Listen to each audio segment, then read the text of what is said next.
നമ്മുടെ ഇന്നത്തെ യാത്ര ബുദ്ധക്ഷേത്രമായ സ്വയംഭൂനാഥിലേക്കാണ്.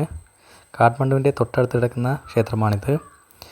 രാവിലെ തന്നെ ഞങ്ങൾ ബുദ്ധക്ഷേത്രം കാണാൻ വേണ്ടി യാത്ര തിരിച്ചു. കുഞ്ഞുവാവ നല്ല ഉറക്കത്തിലായിരുന്നു. ഈ സ്ഥലം നമുക്ക് വളരെ പരിചയമുള്ള സ്ഥലമാണ്. അത് കുറച്ച് കഴിയുമ്പോൾ നിങ്ങൾക്ക് മനസ്സിലാവും ഈ സ്ഥലങ്ങളൊക്കെ കാണുമ്പോൾ. ഒരുപാട് വർഷങ്ങൾക്ക് മുമ്പേ നമ്മളൊരു സിനിമയിൽ ഇതെല്ലാം കണ്ടിട്ടുണ്ട് ഈ സ്ഥലങ്ങളൊക്കെ. നാനുവിൻ്റെ അച്ഛനും കുഞ്ഞുവായും കൂടെയാണ് ഇവിടെ കാണാൻ പോയത്. വളരെ സമാധാനമുള്ള സ്ഥലമാണിത്. നല്ല അന്തരീക്ഷമാണ്, മനസ്സിനൊക്കെ നല്ല കുളിർമയേകുന്ന സ്ഥലമാണ്. ഒത്തിരി ടൂറിസ്റ്റുകളൊക്കെ വന്നു പോകുന്ന സ്ഥലം. പിന്നെ നമ്മളിവിടെ ഒരു മലയാളി ഫാമിലിയെ കണ്ടായിരുന്നു, പക്ഷേ വീഡിയോ എടുക്കാൻ പറ്റിയില്ല.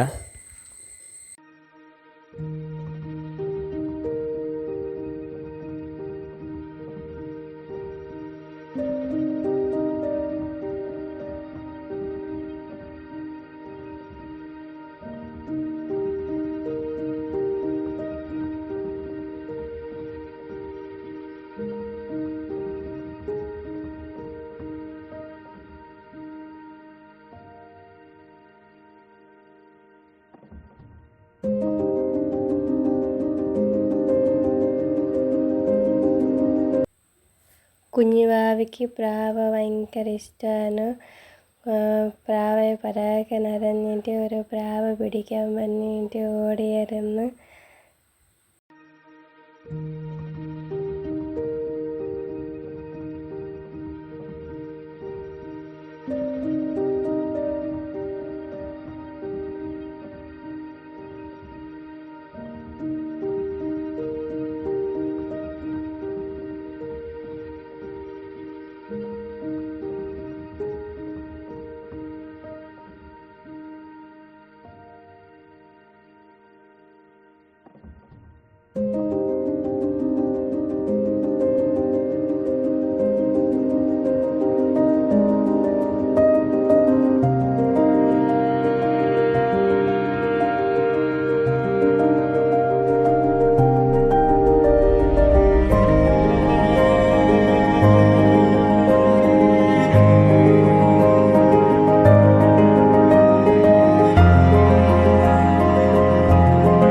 ഇവിടെയാണ് യോധ സിനിമയിലെ ലാലേട്ടനും ജയതിച്ചേട്ടനും കൂടെ തകർത്തഭിനയിച്ച സ്ഥലങ്ങൾ.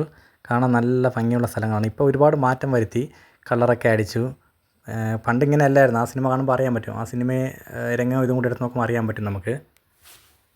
4ാമത്തെ പ്രാവശ്യമാണ് ഈ സ്ഥലത്ത് വരുന്നത്. എത്ര കണ്ടാലും മതി വരില്ല. സിനിമ കാണുന്നതിനെക്കാട്ടും നല്ല സ്ഥലമാണ് നേരിട്ട് കാണുന്ന സമയത്ത്. വാവയ്ക്ക് ഈ സ്ഥലം നല്ല ഇഷ്ടപ്പെട്ടു. കുറേ കുരങ്ങന്മാരെയൊക്കെ കണ്ടു. ഒരുപാട് സ്റ്റെപ്പുകളുണ്ട് മുകളിലോട്ട് കയറാൻ വേണ്ടിയിട്ട്. പിന്നെ പോകുന്ന വഴിയെല്ലാം നമ്മൾ ലാമമാരെയും ബുദ്ധ സന്യാസിമാരെയും എല്ലാം കണ്ടുകൊണ്ടാണ് പോകുന്നത്. സ്റ്റെപ്പ് കയറി മുകളിലെത്തിക്കഴിഞ്ഞാൽ നമുക്ക് കാഠ്മണ്ഡു സിറ്റി മുഴുവനായും കാണാൻ കഴിയും.